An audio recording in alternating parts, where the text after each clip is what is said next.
오늘 이 11장에서 가장 많이 등장하는 단어가 두 개가 있어요. 하나는 목자고 하나는 양입니다. 양은 눈이 안 좋아서요, 위험을 잘 감지하지 못합니다. 이 눈이 안 좋기 때문에 방향 감각이 약해요. 그런데 그렇게 눈이 안 좋기 때문에, 여러분, 눈이 안 좋은 사람이 뭐가 발달하는지 알아요? 네, 귀가 발달합니다. 그래서 자신의 주인의 목소리는 또 기가 막히게 알아듣습니다. 여러분, 양에게 가장 중요한 것은요, 목자가 있느냐 없느냐라는 거예요. 근데 목자가 있느냐 없느냐도 중요한데 그 목자가 어떤 목자이냐가 더 중요합니다. 너 잣나무여 곡할지어다, 백향목이 넘어졌고 아름다운 나무들이 쓰러졌음이로다. 바산의 상수리 나무들아 곡할지어다, 무성한 숲이 엎드려졌도다. 잣나무, 상수리나무, 백향목 나무는 아까 말했듯이 목자를 의미합니다. 당시 이스라엘의 지도자를 말하는데, 이 지도자들이 어떠했냐? 이 지도자들은 겉으로 보기에는 화려해 보이고 풍성해 보이고 올곧아 보이지만 사실 뒤로는 하나님에 대해서 반역하고 가난한 사람들, 고아나 과부들을 향해서 괴롭게 만들었던 사람들이 이스라엘 지도자들이에요. 그들은 목자였지만 양들을 어떻게 행복하게 할까, 양들을 어떻게 안전하게 할까가 아니라 그 양들로 하여금 어떻게 내 이익을 얻을 수 있을까, 어떻게 내 유익을 얻을 수 있을까를 생각했던 사람들이라는 거예요. 그래서 이들은 잣나무, 상수리나무, 백향목나무처럼 있어 보이는 자들이지만 실상은 악한 목자였다는 거예요. 악한 목자. 보라, 내가 한 목자를 이 땅에 일으키리니 그가 없어진 자를 마음에 두지 아니하며 흩어진 자를 찾지 아니하며 상한 자를 고치지 아니하며 강건한 자를 먹이지 아니하고 오히려 살찐 자의 고기를 먹으며 또 그 굽을 찢으리라. 화 있을진저 양떼를 버린 목된 목자여. 하나님께서 목자들을 향하여 책망하고 계세요. 왜요? 잃어버린 양을 찾지도 아니하고 또 아픈 양을 고치지도 아니하고 심지어 건강한 양들도 먹이지 않아서 어떻게 해요?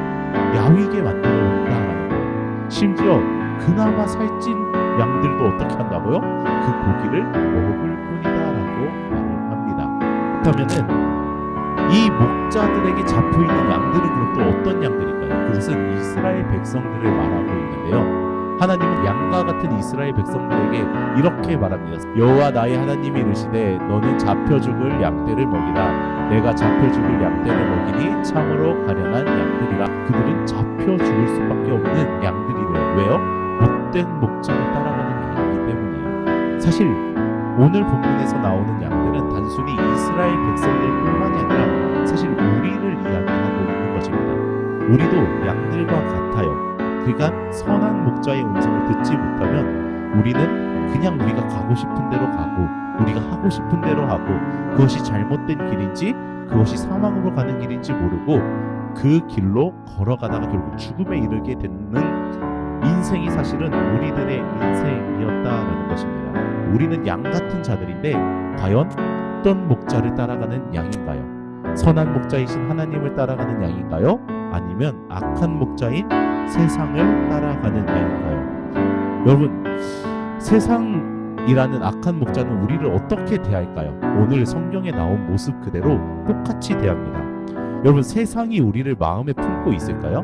세상이 우리를 귀하게 여길까요? 세상이 우리를 잃어버렸을 때 우리를 찾으러 다닐까요?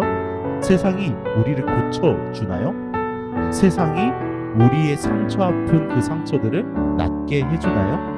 여러분, 또 세상이 우리를 먹여주나요? 네, 먹여주는 것처럼 보여요. 근데 그 이유가 뭐라고요? 잡아먹기 위해서라는 것입니다. 그것이 악한 목자, 곧 세상의 모습입니다. 그런데 선하신 목자이신 우리 하나님은 달라요. 나는 선한 목자라. 내가 온 것은 양으로 생명을 얻게 하고 더 풍성히 얻게 하려는 것이라. 내 양은 내 음성을 들으며 나는 그들을 알며 그들은 나를 따르느니라. 아멘. 우리가 길을 잃고 방황할 때 우리를 찾으러 오시고, 우리가 상처 입으면서 아플 때 하나님 우리를 고쳐주시고, 우리가 줄이고 목마를 때 하나님께서는 우리를 먹여주십니다. 근데 우리를 잡아먹기 위해서가 아니라 우리를 행복하게 하기 위해서, 우리를 구원하시기 위해서, 우리를 살리기 위해서 그러하다라는 겁니다. 예수님이 스스로를 뭐라고 말씀하세요? 선한 목자라고 말을 합니다. 스가랴서 11장에 나오는 악한 목자와는 전혀 정반대예요. 왜요? 10절을 보면 예수님이 이 땅에 오신 것은 그들에게 무엇을 주게 하기 위해서라고요? 생명을 얻게 하고 더 풍성히 영원까지 얻게 하려는 것이다 라고 말씀하십니다. 자, 그러면 그래, 선하신 목자는 하나님이시고 우리 예수님이야. 악한 목자는 우리를 하나님으로부터 멀리 떨어뜨리려고 하고 죽이려고 하는 세상이야 라는 것을 알았어요. 그러면 나는 과연 어떤 목자를 따라가는지 어떻게 알까요? 내 양은 내 음성을 들으며 나는 그들을 알며 그들은 나를 따르느니라. 아멘. 양들은요, 자신의 주인의 목소리를 들어요. 그리고 따라가요. 우리가 만약 세상을 우리를 주인으로 삼고 따라간다면 우리는 세상의 목소리를 듣고 따라갈 거예요. 세상에서 야, 이렇게 하면은 공부 잘 된다더라, 야, 이렇게 하면 돈 잘 번다더라, 이렇게 하면은 야, 능력 있는 친구 많이 사귄다더라 라고 이야기하는 소리를 따라가며 살아가고 있나요? 아니면 오직 하나님만을 의지해라, 오직 하나님의 영광을 위해서 살아라 라고 하는 하나님의 음성, 선한 목자의 음성을 따라가고 살아가고 있나요? 그런데 우리가 반대로 선하신 목자인 예수님을 따라가는 자들이라고 한다면은 우리는 예수님의 음성, 예수님의 말씀을 듣고 그것을 따라가는 자들이 될 겁니다. 선한 목자의 음성을 듣는 양이요, 선한 목자를 따라가는 양이에요. 선한 목자의 음성을 듣는 양이요, 살아가는 양이에요. 죽음으로 가는 양이 아니라 살아가는 양이다라는 것입니다.